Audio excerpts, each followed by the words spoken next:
Good morning, listeners. This is Jim the Keys, bartender, coming to you from the Florida Keys.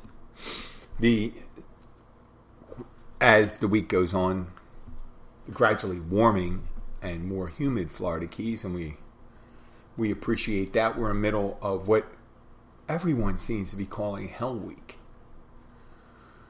And I think it puts us in the wrong perspective, especially when you're in the business and working in that sector, that travel sector, the visitor sector. We just have a lot of people down here, and we make more money, but we got to be vigilant against maybe using terminology that kind of makes us puts us in the mood. Hell Week. It was like, bonus. We can call it bonus week. Great. So we have extra visitors, right? We don't have to focus on the empty store shelves, because when they come in, we have a lot of people that are renting. I guess it would be more like Airbnb or efficiencies, condos, and things like that, because we get cleaned out down here. Our local stores. We have stores that are adequate for, let's say, 50% occupancy. A constant 50% occupancy, or maybe up to 75%, and they restock for it. But this week rolls up, the week between Christmas and New Year's, and we have a set influx of just 95% occupancy of hotel rooms and places like all the rental properties.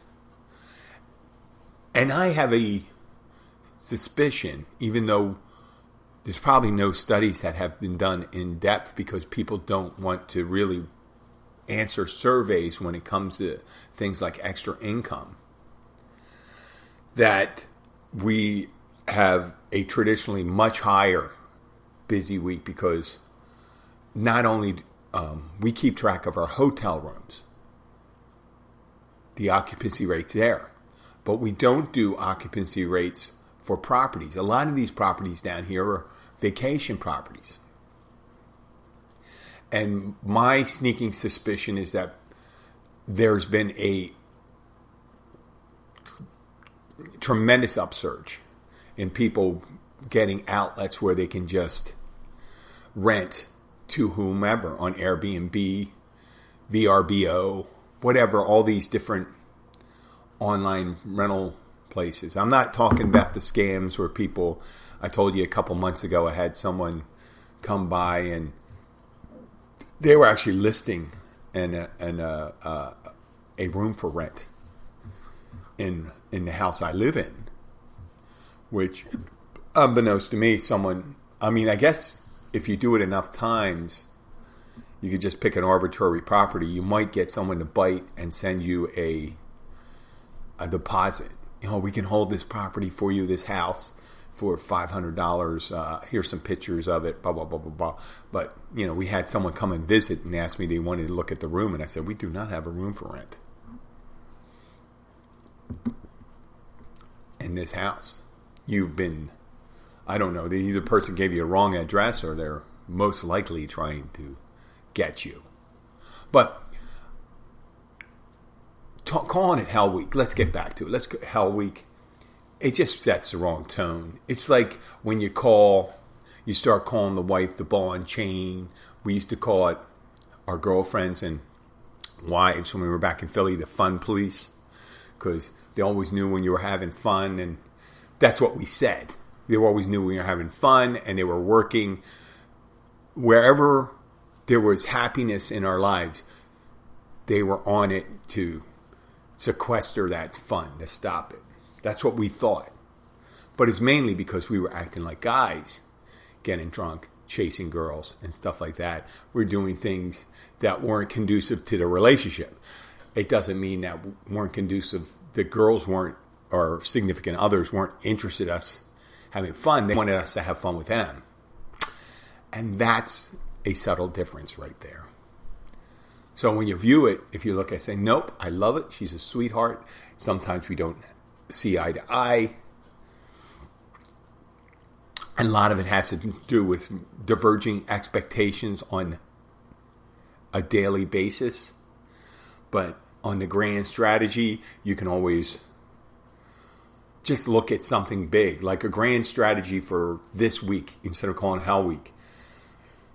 It's the end of 2021. We ended on the top. If we didn't make enough money through the rest of the year, we have an opportunity to make up some ground or even make it all up on this week going into the beginning of the year.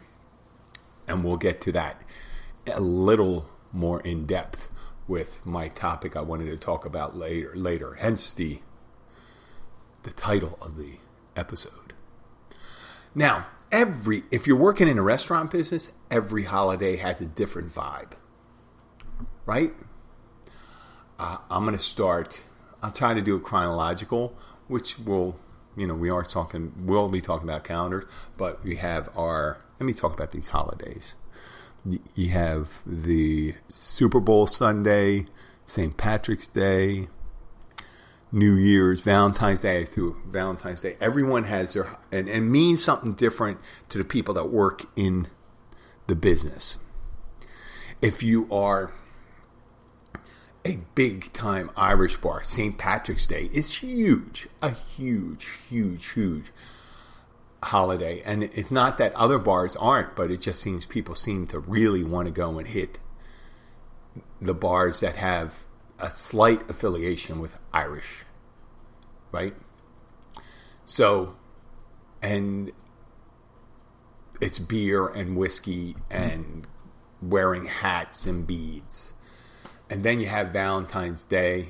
I'm not doing it chronological, but Valentine's Day is a couple's day. So it's a lot of two tops. Sometimes four tops was kind of, depending on, people, they could be in a group thing.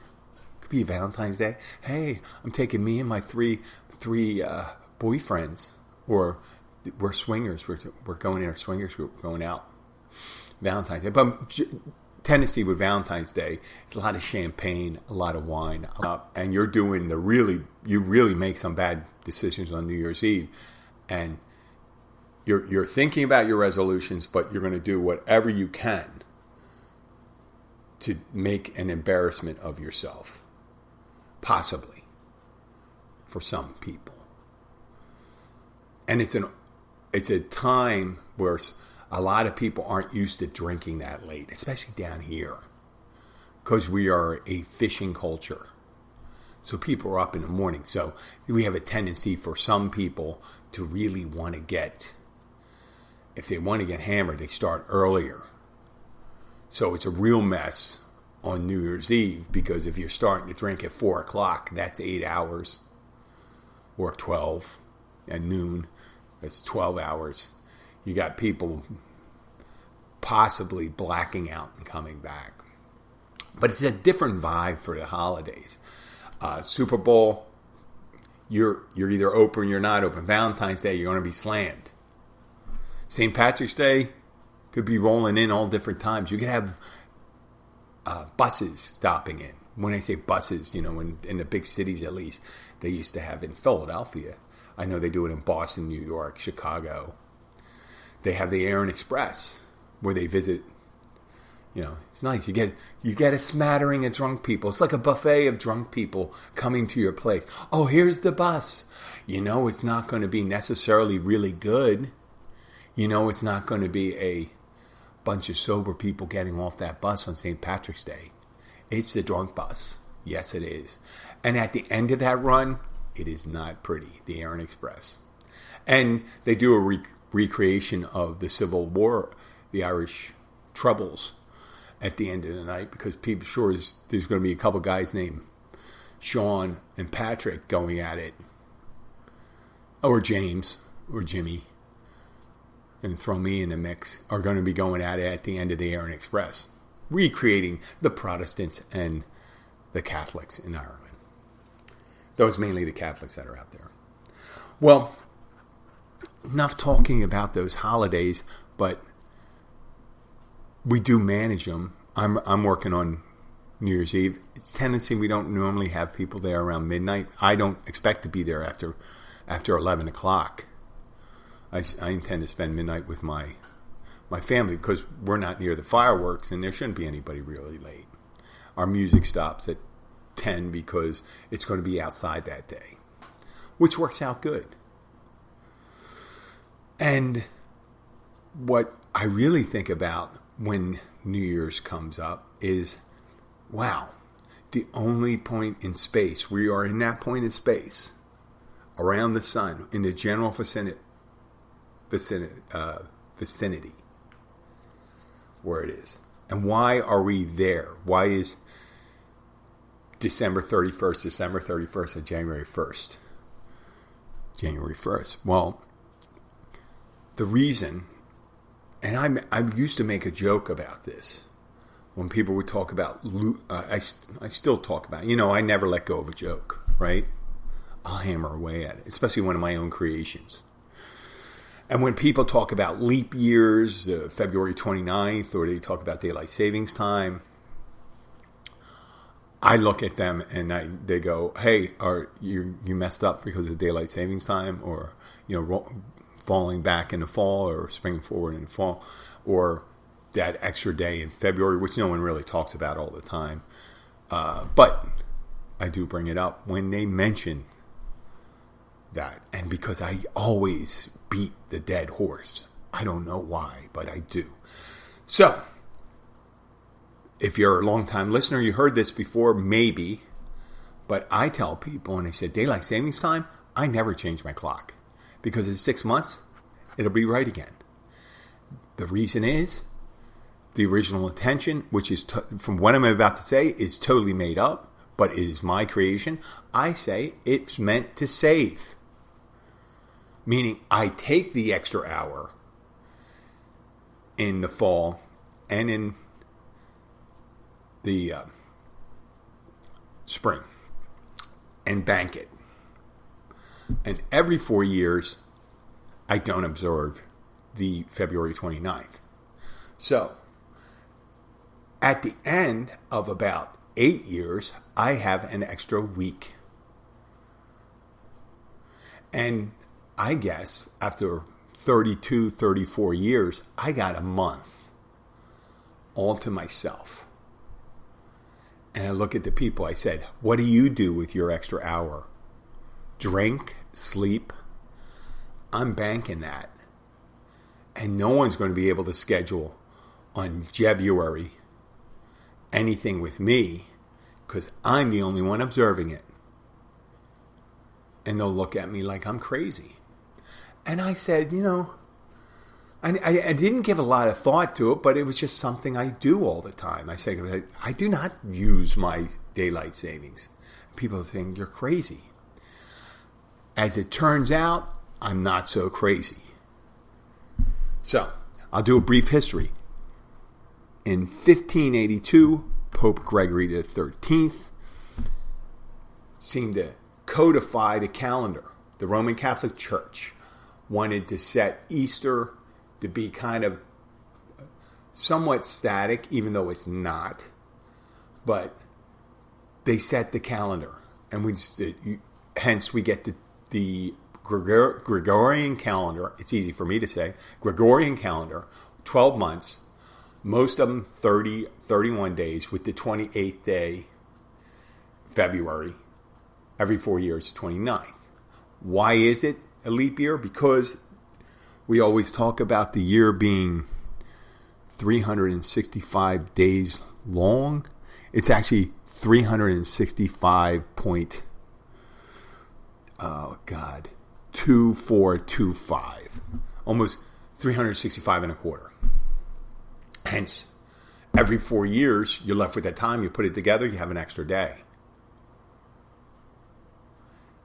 So we get all these things, and the days aren't evenly divided. Every year, we'll have Christmas on the 25th. It could be it could be on any day of the week. Not arbitrarily, but we know what it's going to be like in 2024. What day Christmas will be. It won't be the same as 2023 unless there's a leap year or something like that. You never know, right? You do know. What am I saying you never know? You do know. But you don't keep track. So every year you have to have a different calendar, right? July 4th could be on a Monday, could be on a Tuesday, could be on Wednesday. So we got all these days you're trying to figure out. And it says, well, what you have your court date is for court date. Jury duty is January 10th. Well, what day is that? Well, it turns out for me it's on a Monday. I think it's on a Monday for jury duty. I show up and tell them some of my views and go. Normally I hear, Mr. Rand, you are excused. Mr. Rand, you are excused. I used to answer them so I would be picked.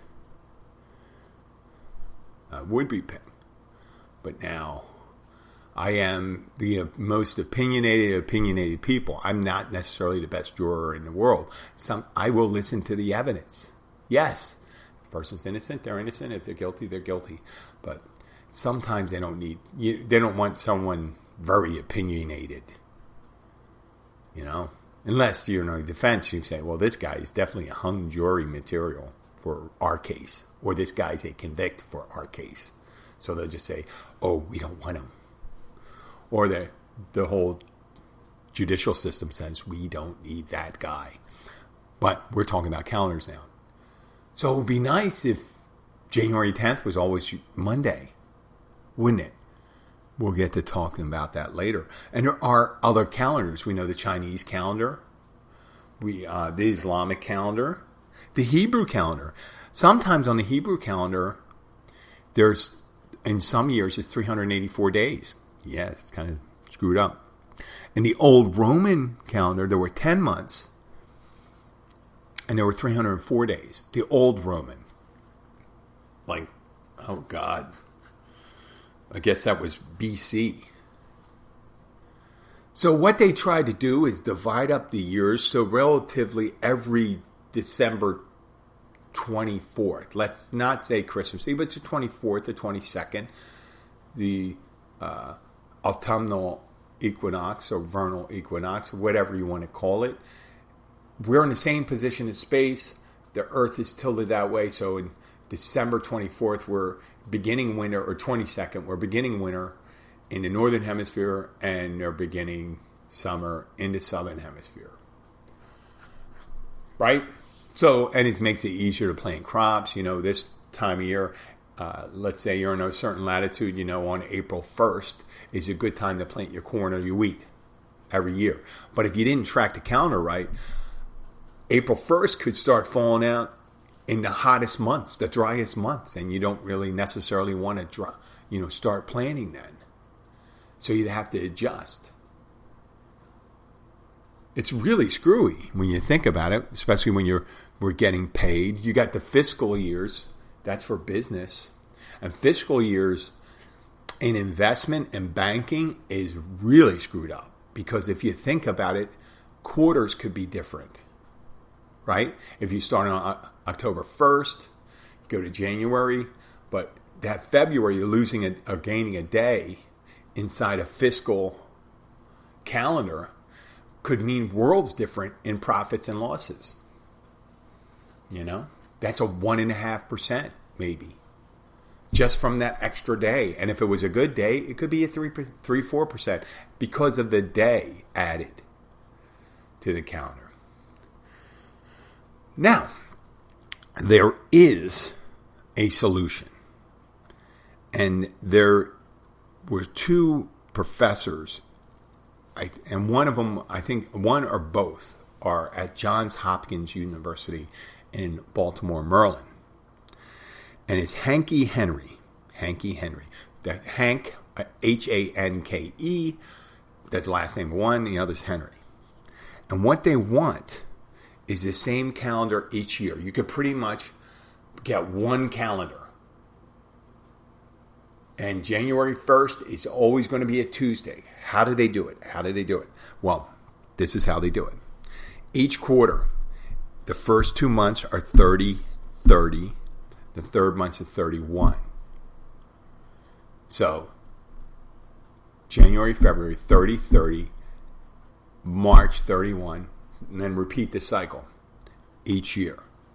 Then every 5 or 6 years, what they do, because there's a shortened, they're missing a couple days, like maybe one, they add an extra week. Yes. Now that phantom week, imagine how difficult it is people born in a leap year. And leap year is weird too, because leap years, we always are used to occurring every 4 years, right? But not necessarily. Not all the time. Like in 1900, the year 1900, 1900, according to Gregorian calendar, there was not a leap year. And it has something to do with being divisible by 400 and things like that. It's all math. So that 0.245 year, if we're not careful, if you don't keep track of it, like I said previously, October, let's say February 2nd in Wisconsin, after 90 years, right? You're not going to be ice fishing on February 2nd. You'll be ice fishing in July because of that extra dates. If you change the calendar and you didn't account for it. If you didn't account for it, every 100 years you'd be off close to 4 weeks. And after 400 years or 300 years, you'd be in a whole different season if you didn't keep track of it. That's the thing when you extra days for the calendar. The extra week comes in between December and January. That'd be pretty good. Every 5 or 6 years, you say, well, we got an extra week. Everyone gets a holiday. Well, not everyone. Not everyone. Not the hospitals, not the bartenders, not the servers, not the people working in the, I think I create all sorts of things like that. But the calendar thing would be phenomenal. But I just think of the calendar industry. Think of all the printing that has changed. Everything that changed in printing. People are still printing flyers. Printing flowers. They are printing flowers. They're paper flowers, and they print flowers. But think of all the things that have changed with the digitization of the world, like flyers and things like that. People have social media. They say, well, we don't have to do flowers. We can do flyers. We can do everything on Facebook or Instagram or Twitter.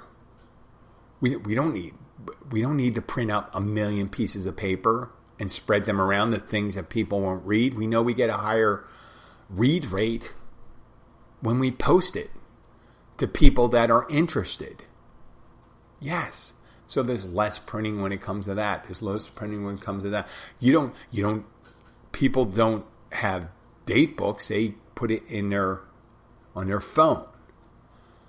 But the one thing that doesn't seem to stop are calendars. Every year, banks, Snap-on tools, whatever, calendars. Playboy had count. You had at the end of the year they had all the girls in Playboy every month on their calendar. A beautiful calendar it was. Oh, Miss July. What a beautiful, whatever. I don't want to go from that. I realized I was going down a rabbit hole. No pun intended. Playboy bunny, rabbit hole, bubble. But those calendars, they're every banks, schools. School calendars are so screwed up because sometimes they say, well, we don't show the weekends because we don't do anything on the weekends. We just, why put things on Saturday and Sunday? Well, because we track Saturday and Sunday. You only see like 20 days in the month that they're tracking on their calendar. Yes, everyone has a different calendar. Everyone has a different calendar. And on top of those things, I was talking about that Hank Henry calendar,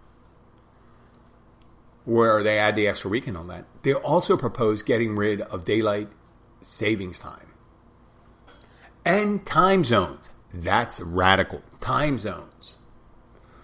So whenever it's, let's say, March 3rd, day it turns March 3rd and you're in that day still. Wait, I don't know how the hell that was going to work. March 3rd is March. International Dateline, it's March 3rd everywhere. And it's the same time. So the arbitrary, whether it's Greenwich, let's say you pick the line as the Greenwich longitudinal line, going through Greenwich, England, or through Beijing, or whatever. If they ever do it, the line where they start it will be very culturally and politically significant. Because they'll say, well, this is the most important place for it to change. So, let's say at the international dateline. So, when it becomes March 3rd, it's March 3rd everywhere. And it's after midnight. Everywhere. The same time. So once it does that whole roll around, goes that thing, it's March 3rd anywhere. So, and he said, well, how will that work, Jim? I said, well, let's say it happens at 12 noon for where you are. Well, that's, if you don't get up, when the sun comes up, if the sun comes up at 6 p.m., according to that new clock, that's maybe the time you get up. Or you pick that's morning for you. And it'll change. You know how we screw up with that stuff? And get rid of daylight savings time, and you think it's crazy with the hours and stuff like that. Wait until you look if they try to do something like that. And some people will say, well, we got to stay on time with Beijing because that's when they're working, that's when we're working. If they start work at 8 a.m., that's when we are, 8 a.m. But the nice thing about it, if you're calling somebody, now you could be calling them in the middle of the night, but it's their middle of the workday. That'd be really interesting. I get messages from my people that are trying out. I like to call it people trying out for 90 Day Fiancé, the lost episodes. Even though I tell them I'm married and all that stuff, they still contact me. Oh, you want to be my friend? The new one, and they're always beautiful. I mean, 80% of them are beautiful Asian women. And now they post like 8 pictures, 10 pictures, sometimes with food and stuff like that. And they're always well-to-do. And this one sent me a message saying, it was a guy's name, an anglicized guy's name. I'm coming to Miami. I'm looking to buy a villa or a condo. Maybe when I'm there, you can stay with me. And I go, this is Jim, not whatever name it was. And we talked back and forth and all that stuff. He said, oh, you're coming, that's nice. And said, well, hopefully you should get a hold of your friend and maybe they can stay with you. Oh, that's a woman. So they took an anglicized name of a woman. So I'm like, oh, Hank. I've never met a girl named Hank, but why not? I just picked Hank. I don't know what it was. I forget. I just remember it was a guy's name. So I'm going back and forth. And they said, can we be friends? I go, oh, sure. Sure, we can be friends. And I mentioned my podcast, but they didn't contact me with podcasts. It just shows up on WhatsApp. And I use WhatsApp for my relatives in Europe. Pretty much it. So they don't have to, if they want to call, you can call them FaceTime too. Facebook and all that stuff. But I'm looking forward to an interesting year talking to the applicants for 90 Day Fiancé. Well, we'll be doing a New Year's Eve show, even though we weren't talking about New Year's Eve, we were talking about calendars. I hope you enjoyed it. I would like to say we are well on our way to 100,000 downloads before the end of the year. We are not well on our way to 100. So I'm not going to say that. But I do appreciate all your efforts. I do. I'm not going to look at the downside. I got what I got. I don't understand how this necessarily works because it only tracks downloads. And so all my streams, supposedly they track, but I don't think they necessarily track on every medium because I get such a huge one. Apple tracks it really well, and Spotify. And I'm still in the top 4 of my podcast, so there could be a lot of streaming going on. There'll be a lot of streaming going on New Year's Eve. Urine and the other bodily fluids. But the streaming, I don't know. I don't necessarily know how to track. I can only guess, like, if it's 3-4 times as many streams as there are downloads, that's great. That means up until this point, we got close to 200,000 listens over 5 years. I understand it's not a lot, but we are getting more and more, so we are moving into that rarefied territory, and I do appreciate that. And we do look like we're going to be in a great position for 2022 to do whatever. And I'm going to have to change the verbiage because I know I'm not always funny. I try to be informative and humorous, but, I talk about things that we talk about in bars. It's life. That's the way it is. I do appreciate you for listening. I want you to know that I'll be thinking about you guys wherever you're from. Knoxville, Georgia, Philadelphia, Taiwan, India, Germany. I'm missing someone. Netherlands, Canada. Not so much South America and stuff like that. But you know what? Why, there's plenty of Spanish language podcasts. I understand that. But I do appreciate you for listening and putting up with the abysmal quality of the show sometimes. I understand. And this is just as much for you as it is for me, and I do appreciate it. This is Jim the Keys Bartender signing off at 34 minutes. Have a great day, and I'll be talking to you tomorrow. Bye.